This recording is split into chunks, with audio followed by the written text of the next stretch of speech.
నేను మీ ఆనం రామనారాయణ రెడ్డిని. గతంలో అనేక దశాబ్దాలుగా రాజకీయాల్లో ఉండి నెల్లూరు నగరం మొదలు రాపూరు నియోజకవర్గం, వెంకటగిరి నియోజకవర్గం, ఆత్మకూరు నియోజకవర్గాల్లో ప్రజాప్రతినిధిగా, శాసనసభ్యుడిగా ప్రజా ఆమోదంతో గెలిచి అనేక అభివృద్ధి కార్యక్రమాల్లో భాగస్వామిని కావడం జరిగింది. ఈనాడు ఆత్మకూరు నియోజకవర్గంలో తెలుగుదేశం పార్టీ అభ్యర్థిగా నేను పోటీలో ఉన్నాను. నాతో పాటు పార్లమెంటు స్థానానికి తెలుగుదేశం పార్టీ అభ్యర్థిగా శ్రీ వేమిరెడ్డి ప్రభాకర్ రెడ్డి గారు పోటీలో ఉన్నారు. ఈ సందర్భంలో ఆత్మకూరు ప్రజానీకానికి కొన్ని విషయాలని స్పష్టం చేయాలని ఉద్దేశంతోనే ఈ యొక్క కార్యక్రమంలో నేను మీ ముందుకు రావడం జరిగింది. ఆత్మకూరు నియోజకవర్గం మొత్తం మీద దశాబ్దాలుగా వెనుకబాటుతనంతో మెట్ట ప్రాంతంలో త్రాగునీరు, సాగునీరు లేక, విద్య వైద్యానికి దూరమై, రహదారులు సౌకర్యం లేక అనేక ఇబ్బందులు ఆ నియోజకవర్గ ప్రజలు ఉండడం జరిగింది. అనేక సందర్భాల్లో ప్రజాప్రతినిధులు వచ్చిన ప్రజాప్రతినిధులకు ప్రభుత్వ సహకారం లేక అభివృద్ధిలో వెనుకబాటు చనం ఎక్కువగా వచ్చింది. నేను 2009-2014 మధ్య శాసనసభ్యుడిని అయిన తర్వాత నాటి కాంగ్రెస్ ప్రభుత్వంలో నేను శాసనసభ్యుడిని కావడం, తిరిగి మళ్ళీ మంత్రి కావడం, మంత్రి అయిన తర్వాత 5 సంవత్సరాల కాలం ఆ నియోజకవర్గాన్ని అభివృద్ధి చేసేటువంటి అవకాశం నాకు వచ్చింది. ఆ అభివృద్ధి సాధించాలి, వెనుకబాటుతనంలో ఉన్నటువంటి ఈ నియోజకవర్గాన్ని, మెట్ట ప్రాంతంలో సాగునీరు, త్రాగునీటికి మరి ఇబ్బంది పడుతున్నటువంటి ప్రజానీకానికి మేలు చేయాలి అనేటువంటి ఒక సంకల్పంతో ఆ కార్యక్రమాలు కొన్ని సెలెక్ట్ చేసుకున్నాం.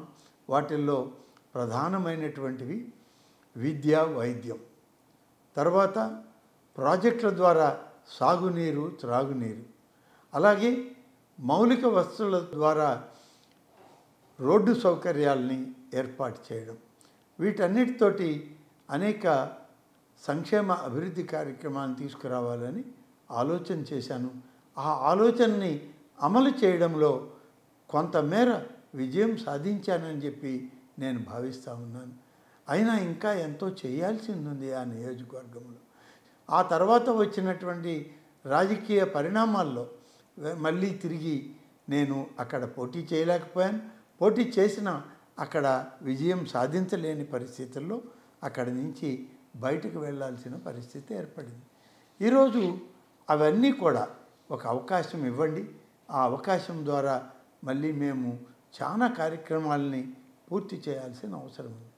ప్రధానంగా మనం చేసిన కార్యక్రమాలు ఏమి అని అంటే, మొట్టమొదటిగా చెప్పాల్సింది ఆత్మకూరు నియోజకవర్గంలో పరిపాలన అవకాశాలని మెరుగుపరచాలని చెప్పి రెవెన్యూ కార్యాలయాల్ని అక్కడికి ఆత్మకూరుకే తీసుకురావడం జరిగింది. నెల్లూరు రెవెన్యూ డివిజన్లో ఉన్నటువంటి ఆత్మకూరు నియోజకవర్గాన్ని ఆత్మకూరు రెవెన్యూ డివిజన్గా మార్చి ఆత్మకూరులోనే ఆర్డీఓ కార్యాలయం పెట్టడం, తర్వాత మేజర్ గ్రామ పంచాయతీగా ఉన్నటువంటి ఆత్మకూరు పంచాయతీని మున్సిపాలిటీగా చేసి మున్సిపల్ కేంద్రంగా మార్చి చక్కటి పట్టణంగా దాన్ని తీర్చిదిద్దడానికి అవసరమైన నిధులను సమకూర్చుకునే కార్యక్రమం చేపట్టడం జరిగింది. దానితో పాటు అనేక రకాలైనటువంటి అధికారులకి కార్యాలయాల్ని అక్కడే ఏర్పాటు చేశాం. ముఖ్యంగా ఇరిగేషన్ డిపార్ట్మెంట్కి సంబంధించినటువంటి ఎగ్జిక్యూటివ్ ఇంజనీర్ కార్యాలయం నెల్లూరుకి రావాల్సి వచ్చేది. రైతులు ఎవరైనా సరే ఇరిగేషన్కి సంబంధించి, చెరువులకు సంబంధించి దాన్ని మళ్ళీ ఆత్మకూరులోనే ఎగ్జిక్యూటివ్ ఇంజనీర్ కార్యాలయాన్ని తెరవడం జరిగింది. అప్పుడే సోమశిల ఎగ్జిక్యూటివ్ ఇంజనీర్ కార్యాలయాన్ని కూడా అక్కడే ఏర్పాటు చేశామని చెప్పి ఈ సందర్భంగా తెలియజేస్తూ ఉన్నాను. అదేవిధంగా విద్యకు సంబంధించి పాలిటెక్నిక్ కాలేజీలు, వ్యవసాయ పాలిటెక్నిక్ కాలేజీ, ఐటీఐ కాలేజీలు, కస్తూర్బా బాలికా విద్యాలయాలు, మోడల్ స్కూల్స్, ప్రతి మండలంలో ఒక విద్యా సంస్థ వచ్చే విధంగా 6 మండలాల్లో ఆత్మకూరు పట్టణంలో దీన్ని ఎక్కువగా ప్రారంభించి వాటిని ఉపయోగంలోకి తెచ్చి ఆ ప్రాంత యువతకి మంచి భవిష్యత్తు రావాలని చెప్పి చేసినటువంటి ఒక ప్రయత్నం విద్యా విధానాన్ని అమలు చేయడం. గురుకుల పాఠశాలలు తెచ్చాం. పేద వర్గాల బిడ్డలు చదువుకోవడానికి అవకాశాలు లేక, మరి దూరం పోయి చదువుకోలేక, ఆర్థిక స్తోమత లేక మరి ఇబ్బంది పడుతున్నారనే ఆలోచనతో బాలికా విద్య ఎక్కువ ప్రాధాన్యతను ఇవ్వాలి అని చెప్పి బాలికల కొరకు గురుకుల పాఠశాలల్ని ప్రారంభించామని చెప్పి తెలియజేస్తూ ఉన్నాను. ఇక వైద్యానికి సంబంధించి వైద్యానికి పెద్దపీట వేయాలి. సుదూర ప్రాంతంలో ఉన్న మెట్ట ప్రాంతంలో మంచి వైద్య సౌకర్యాలను ఏర్పాటు చేయాలి. ఈ మెట్ట ప్రాంతంలో వెనుకబాటుతనంలో ఉన్నటువంటి వాళ్ళకి సరైన వైద్య సౌకర్యం కావాలంటే ప్రైవేటు వైద్యుల్ని దగ్గరికి వెళ్ళాల్సిన పరిస్థితి గతంలో ఉండేది. ఏ సంఘము, బుచ్చిరెడ్డిపాళెము ప్రభుత్వ పెద్ద ఆసుపత్రికి రావాలి అని అంటే నెల్లూరు నగరానికి రావాల్సి వచ్చేది. ఇలాంటి పరిస్థితులను గమనించిన తర్వాత ప్రతి మండల కేంద్రంలో ఆరోగ్య కేంద్రాలను ఏర్పాటు చేసి ప్రాథమిక ఆరోగ్య కేంద్రాలకి నూతన భవనాలను ఇచ్చి అక్కడ మంచి ఆరోగ్య వసతులను ఏర్పాటు చేశాం. ఆత్మకూరు నగరంలో 100 పడకలతో కూడినటువంటి జిల్లా ప్రభుత్వ ఆసుపత్రిని అక్కడ తీసుకురావడం జరిగింది.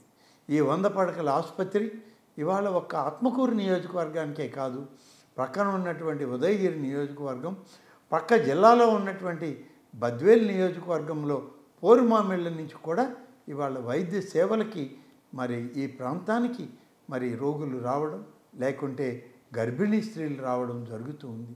అంతటి మహత్తరమైన కార్యక్రమం చేశాం. ఇంతటి కార్యక్రమం చేసేటువంటి సందర్భంలో అందరూ సహకరించారు. నాకు కూడా కొంత చేయూతనిచ్చారు. ఇవాళ ఆత్మకూరులో ఉన్నటువంటి శ్రీ పరమేశ్వర్ రెడ్డి గారు అనేటువంటి పెద్దలు వారి ట్రస్ట్ ద్వారా ఆసుపత్రికి వచ్చేటువంటి రోగులకు కానీ, రోగులతో ఉన్నటువంటి కుటుంబ సభ్యులకు కానీ ఒక పూట సంపూర్ణమైనటువంటి మంచి భోజనాన్ని ఏర్పాటు చేసి మరింత మెరుగుపరిచే విధంగా ఇవాళ అక్కడ ఆసుపత్రి సేవలు కొనసాగుతున్నాయి. చాలా సంతోషం. ఇలాంటివన్నీ జరిగాయి మేమున్న హయాంలో. అది వీటితో పాటు మంచినీరు ఇవ్వాలని ఒక ప్రయత్నం చేశాం. ఆత్మకూరు పట్టణానికి 10 రోజులకు ఒక రోజు బోర్ల ద్వారా నీళ్ళు ఇచ్చేటువంటి వాళ్ళు. ప్రతి ఇంటిలో ఒక సంపు ఉండేది. ఆ సంపుకు మోటార్లు పెట్టి నీళ్లు కొట్టుకునేవాళ్ళే తప్ప నేరుగా నీరు వాళ్ళకి లభ్యమయ్యేది కాదు.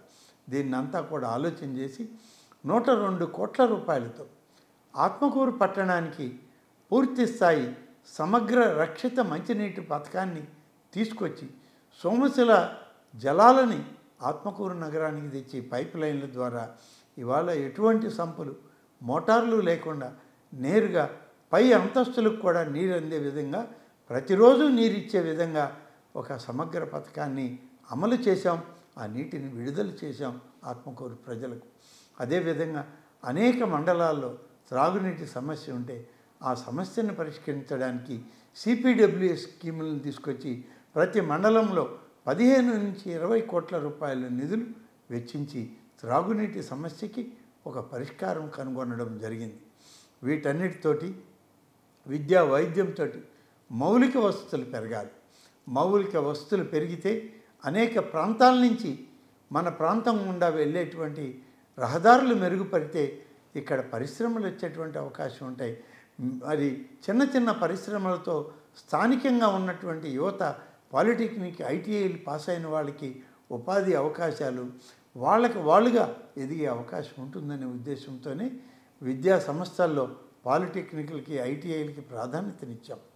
అదేవిధంగా మౌలిక సదుపాయాలని మెరుగుపరచడానికి నేషనల్ హైవే 67ని మొదటగా తీసుకొచ్చి నేషనల్ హైవే కృష్ణపట్నం నుంచి బళ్ళారి వరకు ఆత్మకూరు మీదుగా వెళ్ళేటువంటి రహదారిని 3 లేన్ల రహదారిని ఏర్పాటు చేస్తే ఈ 3 లేన్ల రహదారి నెల్లూరు నుంచి ఆత్మకూరు నెల్లూరుపాళెం వరకు 3 లేన్ల సిమెంట్ రోడ్డును నిర్మాణం చేసినటువంటి పరిస్థితి ఆనాటి ప్రభుత్వంలో సాగింది అని చెప్పి నేను మీకు మనవి చేస్తా ఉన్నాను. అదేవిధంగా ఈరోజు 565 జాతీయ రహదారి నంబర్లు ఏర్పేడు నుంచి సిరోంచా వరకు, ఆత్మకూరు, ఉదయగిరి, మరి అదేవిధంగా నల్గొండ ప్రాంతాల మీదుగా ఉత్తర భారతదేశంలోకి పోయే విధంగా ఒక ప్రత్యేకమైన జాతీయ రహదారిని ఏర్పాటుకి శ్రీకారం చుట్టాం. పనులు పూర్తి చేశాం. ఏర్పేడు నుంచి వెంకటగిరి, వెంకటగిరి నుంచి పెంచలకోన, పెంచలకోన నుంచి కొత్త బ్రిడ్జి నిర్మాణం పెన్నా నది పైన నిర్మాణం చేసి మరి చుంచులూరు మీదుగా, మరి అదేవిధంగా మన సరిహద్దుల నుంచి ఆ రోడ్డు మార్కాపురం మీదుగా నల్గొండ జిల్లాలోకి పోయే విధంగా ఇవాళ ఆ రోడ్డు నిర్మాణం కూడా చాలా వరకు పూర్తి చేయగలిగాం. ఆత్మకూరు నియోజకవర్గానికి మేలు చేయగలిగాం ఈ మౌలిక సదుపాయాలతో. అదేవిధంగా గతంలో మేమున్న సందర్భంలో ఒక ప్రత్యేక రైల్వే లైన్ కావాలి. మరి ప్రత్యామ్నాయ రైల్వే లైను లేకపోతే వరదలు, తుఫాన్లు జరిగినప్పుడు మనకి చెన్నై నుంచి విజయవాడ, అటు కలకత్తా, ఇటు హైదరాబాదు, ఢిల్లీ వెళ్ళే రైల్వే లైన్ ప్రమాదానికి గురై అది నిలిచిపోతున్నాయి. ప్రయాణికులు అవస్థపడుతున్నారు. అప్లాండ్ ఏరియాకి కనెక్ట్ అయ్యే విధంగా ఒక ప్రత్యామ్నాయ రైల్వే లైన్ కావాలని అడిగితే శ్రీకాళహస్తి నడికుడి రైల్వే లైన్ని ఆనాడు మంజూరు చేయించాం. ఆ పనులు ప్రారంభించాం. దానికి సగభాగం కేంద్ర ప్రభుత్వం ఇస్తే సగభాగం ఆంధ్రప్రదేశ్ రాష్ట్రం ఇవ్వాలని చెప్పి ఆనాడు ఒప్పందం కుదిరింది. ఆ ఒప్పందం ప్రకారం నడికుడి నుంచి పిడుగురాళ్ల వరకు భూసేకరణ జరిగింది. రైల్వే లైన్ ఏర్పడ్డది. ఇవాళ ఒక రైలును కూడా మనకి ఆ ప్రాంతంలో ఇవాళ తిప్పుతూ ఉన్నారు. ట్రయల్ రన్స్ అయిపోయినాయి. రెగ్యులర్ రైల్వే ట్రాక్ కూడా రెడీ అయింది. కానీ పిడుగురాళ్ల తర్వాత శ్రీకాళహస్తి వరకు ఎలాంటి భూసేకరణ జరగలేదు. భూసేకరణ మనం చేయలేదు కాబట్టి, ఈ రాష్ట్రం దానికి పూనుకోలేదు కాబట్టి కేంద్ర ప్రభుత్వం రైల్వే లైన్ వేసి దానికి కొత్త రైలుని మంజూరు చేయడానికి ఇవాళ కేంద్ర ప్రభుత్వం వేచి చూస్తుంది. రాష్ట్ర ప్రభుత్వ వైఫల్యం వల్ల ఈ భూసేకరణ జరగలేదు. మా ప్రాంతంలో రావాల్సినటువంటి రైల్వే లైన్ రాక మరొక మౌలిక సదుపాయాన్ని మేము కోల్పోయవలసి వచ్చింది అని చెప్పి ఈ సందర్భంగా తెలుస్తుంది. ఎప్పుడైనా సరే పారిశ్రామికంగా ఒక ప్రాంతం అభివృద్ధి కావాలంటే నీరు కావాలి, భూమి కావాలి, విద్యుత్ కావాలి, రోడ్లు సౌకర్యం ఉండాలి, ప్రయాణానికి అవసరమైన రైల్వే సౌకర్యం, సరుకుల రవాణాకి అవసరమైనటువంటిది కావాలి. కానీ జాతీయ రహదారులను తీసుకురాగలిగాం. కానీ జాతీయ రైల్వే ప్రాజెక్టుని రాష్ట్ర ప్రభుత్వం నిర్లక్ష్యం వల్ల తీసుకురాలేకపోయాం. ఈ 10 సంవత్సరాల్లో ఉన్నటువంటి ఇప్పటి ప్రభుత్వం దీన్ని అస్సలు పట్టించుకున్న పాపాన పోలేదు. అందుకనే కేంద్ర ప్రభుత్వం నుంచి రావాల్సిన రైల్వే లైన్ రాకుండా పోయిందనేటువంటి బాధ ఇవాళ మా అందరికీ ఉంది. సోమశిల ప్రాజెక్టు ద్వారా సస్యశ్యామలం చేయగలిగినటువంటి నీరుండి, కాలువలుండి, ఇంకా మెట్ట ప్రాంతాల అభివృద్ధి కావాలి అని అంటే లిఫ్ట్ ఇరిగేషన్ స్కీములు కావాలి అని చెప్పి ఆత్మకూరు మండలంలోని మురగళ్ళ, ఆత్మకూరు, వాసిలి, సంగం మండలంలోని జంగాల దొరువు ప్రాంతాలకి లిఫ్ట్ ఇరిగేషన్ పంపింగ్ స్కీములు పెట్టి నీటిని తరలించి దాదాపు 10,000 ఎకరాలకు పైన ఇవాళ నీటిని సరఫరా చేసి రైతుల కష్టాలు కలగళ్ళు తీర్చే ప్రయత్నం గతంలో చేయడం జరిగింది. ఇంకా చేయాల్సినవి ఉన్నాయి, ఇంకా తీసుకురావాల్సినవి ఉన్నాయి. ఇంకా మనం త్రాగునీరు కూడా ఇవ్వనటువంటి మండలాలు ఉన్నాయి. అందుకనే ఆనాడు ఆలోచన చేసి దాదాపు 1,600 కోట్ల రూపాయలతో ఆనం సంజీవిరెడ్డి సోమశిల ఎత్తిపోతల పథకాన్ని ప్రవేశపెట్టి ఆనాడు మొదటి విడతగా ఆ కార్యక్రమాన్ని చేపట్టాం. కొంతవరకు పంపు హౌసులు కట్టాం, పంపులు తెప్పించాం. చెకస్లోవేకియా నుంచి హై ప్రెషర్ పంపులు కూడా తీసుకురావడం జరిగింది.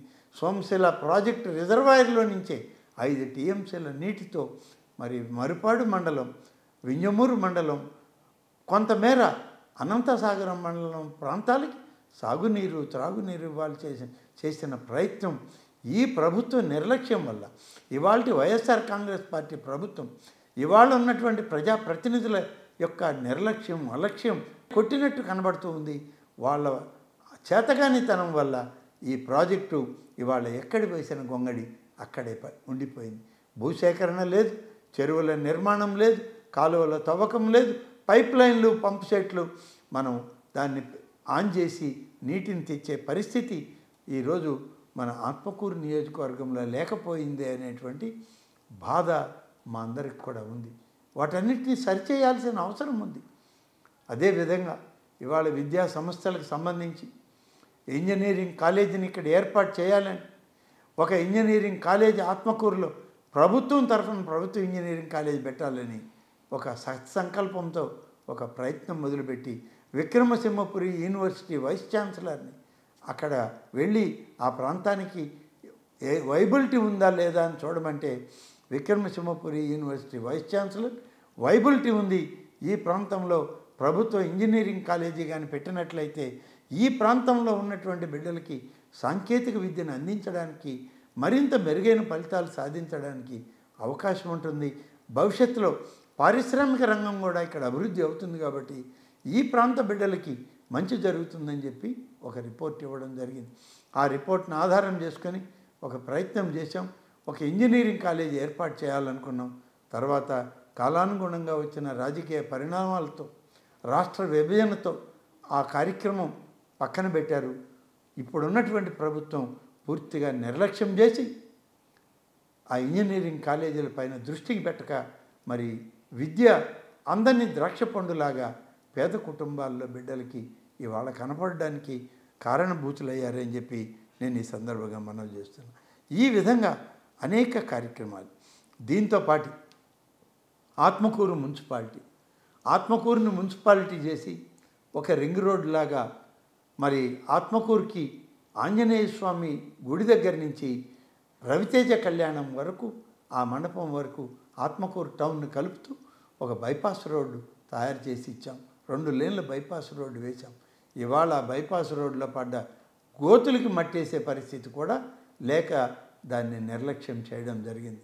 నెల్లూరుపాళెం నుంచి ఆత్మకూరు మున్సిపాలిటీ అవగానే 4 లేన్ల రోడ్డుని మనం రహదారిని ఆత్మకూరు పట్టణంలోకి పూర్తి స్థాయిలో వేయడం జరిగింది. మిగిలినటువంటి 4 లేన్ల రోడ్డు దాదాపు ఒక 200 మీటర్లు మిగిలిపోతే చేద్దామనుకునేటప్పటికీ అక్కడ కూడా కొంత ప్రభుత్వ అలసత్వం. మరి ఇవాళ ఆ కొరవ బిట్టు తయారు చేయడానికి 10 సంవత్సరాల నుంచి పట్టించుకున్న నాదుడు లేడు అని చెప్పి నేను మీకు మనవి చేస్తూ ఉన్నా.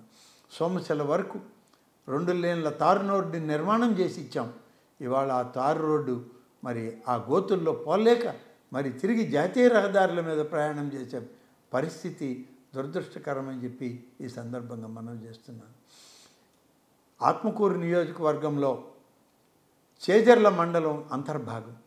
ఈ చేజర్ల మండలం నుంచి ఆత్మకూరుకి రావాలి అని అంటే పెన్నా నదిని దాటి రావాలి. పెన్నకు వరద వచ్చినా, పెన్నలో నీరు ప్రవహిస్తున్నా, లేకుంటే బొగ్గేరుకు వరద వచ్చినా ఆ 2 బొగ్గేరు కానీ పెన్నా నదిని కానీ దాటి చేజర్ల మండల ప్రజలు మరి ఆత్మకూరుకు వచ్చే అవకాశాలు లేవు. అందుకని ఆలోచన చేసి 102 కోట్ల రూపాయలతో అప్పారావుపాళెం దగ్గర నుంచి పెరుమాళ్లపాడు వరకు దాదాపు 2 కిలోమీటర్ల పైన పెన్నా నది పైన ఒక వంతెన నిర్మాణం, రహదారి వంతెన నిర్మాణం చేసి ఆ నిర్మాణాన్ని ఇవాళ ప్రజలకు ఉపయోగంలోకి తీసుకురావడం జరిగింది. అంతేకాకుండా బొగ్గేరు మీద అంతకుముందు బొగ్గేరు వస్తే నీరు వరద వల్ల ఆత్మకూరు మండలంలోని కొన్ని గ్రామాలు అప్పరావుపాళెం కానీ, బట్టేపాడు కానీ, నల్లపరెడ్డిపల్లి కానీ, బొగ్గేరు మరి మొరగళ్ళ కానీ ఇవన్నీ బొగ్గేరు దాటలేక అవతల వాళ్ళు అవతలే, యువతల వాళ్ళు యువతలే ఉండిపోయే పరిస్థితి. అటువంటి పరిస్థితిని అధిగమించాలని చెప్పి బొగ్గేరు పైన కాశీనాయన ఆశ్రమం దగ్గర ఒక నూతన మరి బ్రిడ్జిని నిర్మాణం చేసి ఆ బ్రిడ్జిలో ఉన్నటువంటి రోడ్డుని నేరుగా అప్పరావుపాళెం బ్రిడ్జి కనెక్ట్ చేసి అక్కడి నుంచి మరి పెరుమాళ్లపాడు చేజర్ల మండలానికి దాన్ని పూర్తి స్థాయిలో కలపడం జరిగి మరి అటుపక్క వినియోగదారులకి, ప్రజలకి, అధికారులను కలవాలన్నా, వ్యాపారాలను పెంచుకోవాలన్నా, వ్యాపార సంస్థలను కలవాలన్నా, విద్యా వైద్య అవకాశాలను పొందాలన్నా ఈ యొక్క మార్గాలు సుగమమై చేజర్ల మండల ప్రజలకి ఇవాళ ఎంత మేలు చేకూర్చాయని చెప్పి ఈ సందర్భంగా మనవి చేస్తున్నాం. ఇలాంటి బ్రిడ్జిలు కానీ రోడ్లు కానీ ఇంకా నిర్మించాల్సిన అవసరం ఉంది.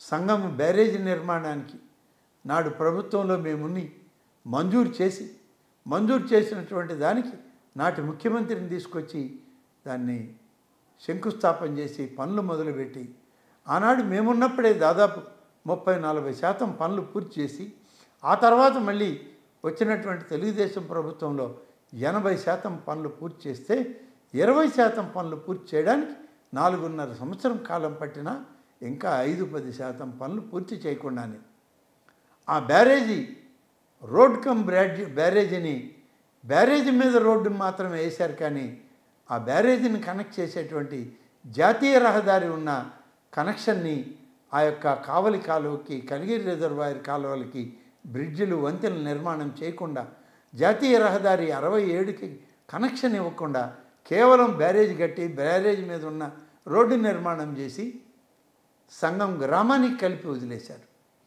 ఇంతటి నిర్లక్ష్యం, ఒక ప్రాజెక్టు పూర్తి స్థాయి నిర్మాణం చేయాలని ప్రణాళిక ఉంటే, ఆమోదం ఉంటే, ప్రభుత్వం మంజూరు చేస్తే, నిధులు ఇస్తే దాన్ని ఖర్చు చేసుకోలేక, అమలు చేయలేక, ప్రణాళికల్ని అమలు చేసుకోలేని దుస్థితిలో ఇవాళ వైఎస్ఆర్ కాంగ్రెస్ ప్రభుత్వం ఈనాటి ఈ ప్రజాప్రతినిధుల వల్ల అన్ని అసౌకర్యాలే, అన్నీ అసంపూర్తి పనులే తప్ప సంపూర్ణమైనటువంటి పరిస్థితి ఎక్కడా లేదు. అలాగే ఏఎస్పేట, ఆత్మకూరు నుంచి ఏఎస్పేట వరకు, ఏఎస్పేట నుంచి హసనాపురం వరకు 2 లేన్ల రహదారిని ఏర్పాటు చేసి తారు రోడ్డునేసి ఆ తారు రోడ్డు వల్ల ఎక్కడెక్కడి నుంచో బొంబాయి, ఢిల్లీ, పూనా, హైదరాబాద్ నగరాల నుంచి వచ్చేటువంటి రహమదాబాద్ దర్గాకి సంబంధించినటువంటి భక్తులకి మంచి రోడ్డు సౌకర్యం ఆనాడు చేసి త్రాగునీటి వసతిని ఏర్పాటు చేశాం. అలాగే సంగం నుంచి హసనాపురం పోయేటువంటి రోడ్డు కూడా 2 లేన్ల రోడ్డుని తయారు చేసి దానికి రహమదాబాద్ రోడ్డుకి కనెక్షన్ ఇవ్వడం జరిగింది. పర్యాటక రంగంలో అభివృద్ధిని చేయాలి అని చెప్పి ఒక ఆలోచనతో హసనాపురంలో ఈ రోడ్ల నిర్మాణంతో ఒక ఐటీఐని నిర్మాణం చేసి ఐటీఐని అక్కడ ప్రారంభించి తాత్కాలిక భవనాల్లో ప్రారంభించి దానికి పర్మనెంట్ భవనాలనంటే 10 సంవత్సరాల తర్వాత ఇవాళ అవి పూర్తి చేసి దానికి కూడా అసంపూర్తిగా ఆ యొక్క ఐటీఐ భవనాలని రిబ్బన్ కత్తిరింపులతో ప్రారంభించారు. ఈ విధంగా అసంపూర్తి కార్యక్రమాలు, అస్తవ్యస్త విధానాలు, నిర్లక్ష్యం, అలక్ష్యంతో 10 సంవత్సరాలని మన ఆత్మకూరు నియోజకవర్గం మనకి మంచి బంగారు భవిష్యత్తు వస్తుందన్నటువంటి మన నియోజకవర్గం, మన బిడ్డల భవిష్యత్తు కోసం సుగమమైన మార్గాల్ని ఏర్పాటు చేసుకుంటున్నాము అనుకున్న సందర్భంలో ప్రభుత్వాలు మారడం, ప్రభుత్వాల నిర్లక్ష్యం, ఈనాడు ప్రభుత్వంలో ఎన్నికైనటువంటి మరీ కొట్టొచ్చినట్టు కనబడేటువంటి ఈ 10 సంవత్సరాల్లో ఒకే కుటుంబంలో అన్నదమ్ములు 2 శాసనసభ్యులై కనీసం మొదలుపెట్టిన పనులు పూర్తి చేసుకోలేక, కొత్తవి చేపట్టడానికి చేతగాక, ప్రణాళికలను అమలు చేయలేక ఆత్మకూరు నియోజకవర్గాన్ని వాళ్ళ యొక్క పర్యటనలకి, వాళ్ళ యొక్క అవసరాలని గడుపుకోవడానికి, వాళ్ళ యొక్క అధికారాలని కొనసాగించుకోవడానికి ఒక ప్రయత్నం చేశారే తప్ప వాస్తవంగా ఆత్మకూరు నియోజకవర్గ ప్రజల యొక్క భవిష్యత్తుని తీర్చిదిద్దబడలేదు అనేటువంటిది ఇవాళ మన ముందు ఉన్నటువంటి నగ్న సత్యం అని చెప్పి, దీనికి ప్రత్యామ్నాయ వ్యవస్థ ఇవాళ మనం అందరం కలిసి ఆలోచించాలి. 10 సంవత్సరాలు గడిచిపోయింది. ఇవాళ మనం మేల్కొనకపోతే, ఇవాళ తిరిగి మనం ఆలోచించుకోకపోతే మరొక 5 సంవత్సరాలు అభివృద్ధికి దూరం అవుతారు. అభివృద్ధికి దూరమై మీ భవిష్యత్ తరాలకి మంచి భవిష్యత్తుని దూరం చేస్తారు అని చెప్పి నేను ఆత్మకూరు ప్రజలకి విజ్ఞప్తి చేస్తూ ఉన్నాను. ఆదరించండి, ఆశీర్వదించండి. స్వర్గీయ ఎన్టీ రామారావు గారు ప్రారంభించినటువంటి తెలుగుదేశం పార్టీ నాటి నుంచి నీటి వరకు స్వర్గీయ ఎన్టీ రామారావు గారి యొక్క సిద్ధాంతాలు ప్రణాళికల్ని అమలు చేస్తూ పేద వర్గాల ప్రజలకు మధ్యతరగతి రైతాంగానికి అందుబాటులో ఉంటూ రాష్ట్రాన్ని అభివృద్ధి వైపు పరుగులు పెట్టించాలని ప్రయత్నం చేసేటువంటి చంద్రబాబు నాయుడు గారి నాయకత్వాన్ని బలపరుద్దాం, సైకిల్ గుర్తుకు ఓటేద్దాం, ఇవన్నీ చేస్తూ ఇవన్నీ చేసిన తర్వాత మేము శాసనసభ్యులుగా పార్లమెంటు సభ్యులుగా మా ముందు ఉన్నటువంటి బాధ్యతలు కూడా మీకు ఇప్పుడు నేను చెప్పుకోవాల్సిన అవసరం ఉంది. మేము తిరిగి ఎన్నిక కావాలి. అయిన తర్వాత ఈ ప్రభుత్వంలో, కేంద్ర ప్రభుత్వంలో అన్ని నిధులను సమకూర్చుకొని మిగిలిపోయిన పనులన్నీ చేపట్టడమే కాదు, కొత్తగా చేయాల్సినటువంటి అనేక కార్యక్రమాలు ఉన్నాయి. వాటిలో ప్రధానమైనటువంటిది నిలిచిపోయినటువంటి రైల్వే ప్రాజెక్ట్. పిడుగురాళ్ల నుంచి శ్రీకాళహస్తి వరకు భూసేకరణ చేయించి దాన్ని చేసుకురావాలి. ఈ 2-3 సంవత్సరాల్లో దీన్ని కేంద్ర ప్రభుత్వం నుంచి, రాష్ట్ర ప్రభుత్వం నుంచి అనుమతులు తెప్పించుకొని రైల్వే లైన్కి శ్రీకారం చుడతామని చెప్పి మీకు మనవి చేస్తా ఉన్నా. అలాగే జాతీయ రహదారులు పూర్తయినాయి, అలాగే దానికి వంతెనలు పూర్తి చేశాం. వీటన్నిటికీ మరొక జాతీయ రహదారి కొత్తగా ప్రారంభించాల్సిన అవసరం ఉంది. ఇది నేరుగా కృష్ణపట్నం నుంచి బాంబే పోర్టుకి, అలాగే గుజరాత్ పోర్టుకి వెళ్ళే ఈ జాతీయ రహదారి కొత్తది ఇవాళ సర్వే చేస్తున్నాం. దాన్ని కూడా పూర్తి చేయడానికి మన నియోజకవర్గంలో ఎక్కువ భాగం పోతుంది కాబట్టి తప్పనిసరిగా 3వ జాతీయ రహదారిని తీసుకొచ్చి దాన్ని మన ప్రాంతంలో మనందరికీ ఉపయోగపడే విధంగా చేయడానికి ఒక ఆలోచన చేయడం జరుగుతూ ఉంది. వీటితో పాటు విద్యలో భాగంగా నేను ముందే చెప్పాను, ఒక ఇంజనీరింగ్ కళాశాలని ఇక్కడ ఏర్పాటు చేయాలి. ఆ ఇంజనీరింగ్ కళాశాల వస్తే ఇవాళ మన ప్రాంతంలో అనేక మంది పిల్లలు బీటెక్ చదువుతున్నారు. ఆ బీటెక్ చదవాల్సిన పిల్లలు ఇవాళ నెల్లూరుకో మరొక ప్రాంతానికో వెళ్ళాల్సిన పరిస్థితి ఉంది. అయితే కాలేజ్ అనేటువంటిది మన దగ్గరే ఉంటే, మన ప్రాంతంలోనే ఉంటే రెవెన్యూ డివిజన్ ఉంది, పోలీస్ సబ్ డివిజన్ ఉంది, ఇరిగేషన్ డివిజన్లు ఉన్నాయి. ఎంత అడ్మినిస్ట్రేటివ్ సెటప్ ఉన్న మున్సిపాలిటీ ఉన్న ఈ ప్రాంతంలో ఇంజనీరింగ్ కాలేజీ కూడా ఏర్పడితే తప్పనిసరిగా అది భవిష్యత్ తరాలకు ఉపయోగపడుతుంది. సాంకేతిక విద్యని మనం చేరువ చేసిన వాళ్ళం అవుతామన్న ఆలోచన, నమ్మకం నాకు ఉన్నాయి. అది సాధ్యం చేయడానికి ప్రయత్నం చేయడం జరుగుతుందని చెప్పి మీకు ఈ సందర్భంగా తెలియజేస్తూ ఉన్నాను. అదేవిధంగా సోమశిల ప్రాజెక్ట్ మొన్న కొట్టుకుపోయింది, 3 సంవత్సరాలైంది. ఇప్పటికీ దాని మీద టెండర్లు పిలిచి పని మొదలుపెట్టి 10 మాసాల్లో పూర్తి చేయాల్సిన, వేగవంతంగా చేయాల్సిన ప్రాజెక్ట్ పనులు పూర్తి చేయలేదు, పనులు చేయలేదు, నిలిచిపోయాయి. డబ్బులు ఏమంటున్నది ప్రభుత్వం దగ్గర, కాంట్రాక్టర్లు పనిచేయడం లేదు. అందుకనే ప్రజలు కూడా ఇవాళ ఏమిటి మా ప్రాజెక్టు పరిస్థితి, ఇది మాకు దాహార్తి తీర్చేది, మాకు వ్యవసాయ రంగానికి ఉపయోగపడేది, నెల్లూరు జిల్లా రైతాంగానికి అందరికి కూడా ఇది లైఫ్ లైన్ ప్రాజెక్ట్. ఈ ప్రాజెక్టులో మనకి తప్పనిసరిగా మేలైన వ్యవస్థ ఉండాలని చెప్పి ఇవాళ ప్రజలు కోరుకుంటున్నారు. మేము అధికారంలోకి రాగానే సోమశిల ప్రాజెక్టు ఎప్పుడైతే ప్రమాదం జరిగి డ్యామేజ్ అయిన ప్రమాదం జరిగిన ప్రాంతాలన్నింటినీ కూడా పూర్తిగా రిపేర్లు చేయించి పూర్తి స్థాయిలో దాన్ని అభివృద్ధి చేసి డ్యామ్ ప్రొటెక్షన్కి పెద్ద చర్యలు తీసుకోవడం జరుగుతుంది. సోమేశ్వర స్వామి ఆలయం దెబ్బతినిపోయింది. సోమేశ్వర స్వామి ఆలయంతో అమ్మవారి గుడి కొట్టుకుపోయింది.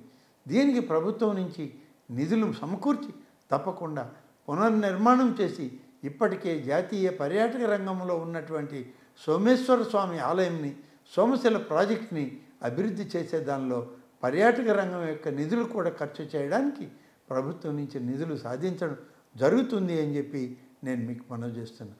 ఏదైతే మరిపాడు మండలానికి, వింజమూరు మండలానికి, అనంతసాగరం పైతట్టు గ్రామాలకి నీళ్ళు ఇవ్వాలని సంకల్పించామో ఆ గ్రామాలకి Anam Sanjeeva Reddy high level canal ద్వారా సోమశిల ప్రాజెక్టు నుంచి నీటిని తీసుకొచ్చి ఆ ప్రాంత ప్రజలకి దాహార్తి తీర్చడమే కాదు, వ్యవసాయానికి అవసరమైన చెరువుల నిర్మాణం పూర్తి చేసి చెరువుల్లో నీళ్లు నిలిపి రైతాంగానికి అవసరమైన నీటిని నిల్వ చేసి ఇవ్వడం జరుగుతుందని చెప్పి ఈ సందర్భంగా నేను మీ అందరికి కూడా మనవి చేస్తూ ఉన్నాను. అలాగే ఇవాళ ప్రభుత్వ అన్ని సంస్థలు పెడితే చాలా సంస్థలు ప్రభుత్వ రంగంలో ఇవాళ ప్రైవేట్ భవనాల్లో ఉన్నాయి. నూతన భవనాలకి నిధులు ఇచ్చాం, ప్లాన్లు ఇచ్చాం, ప్రణాళికలు ఇచ్చాం, కానీ ఎవరూ ముందుకు వచ్చి ఆ పనులు చేయించలేదు. చేయాలనే తలంపు కూడా లేని వ్యవస్థ ఈనాడు ఈ రాష్ట్రంలో వైఎస్ఆర్ కాంగ్రెస్ పార్టీ ప్రభుత్వంలో నిధులు సమకూర్చలేక పనులు చేయలేనటువంటి వ్యక్తులతో ఇవాళ విఫలమైంది. అడ్మినిస్ట్రేషన్ సెటపే ఇవాళ ఆత్మకూరులో నిర్వీర్యమయ్యే పరిస్థితి వచ్చింది. అందుకనే ఇవాళ మేము ఆలోచన చేసేది రెవెన్యూ డివిజన్ కార్యాలయం, తహసీల్దార్ గారి కార్యాలయం, ట్రెజరీ, అలాగే సబ్ రిజిస్ట్రార్కి సంబంధించిన కార్యాలయం అన్నీ కూడా ఒకే కాంప్లెక్స్ కింద, ఒకే గూటి కిందకి తీసుకొచ్చి గతంలో ఏ విధంగా అయితే మేము ప్రణాళికను ఇచ్చామో ఆ ప్రణాళిక ప్రకారం భవనాలు నిర్మాణం చేసి మరి ఈ యొక్క రెవెన్యూ సంబంధించినటువంటి అన్ని రకాల కార్యక్రమాలు నూతన భవనాలని ఇవ్వడం జరుగుతుంది. ఒక్క R&B సంబంధించిన R&B విశ్రాంతి భవనాన్ని కూడా నిధులిచ్చి మొదలు పెడితే ఇవాళ 10 సంవత్సరాలు అయింది.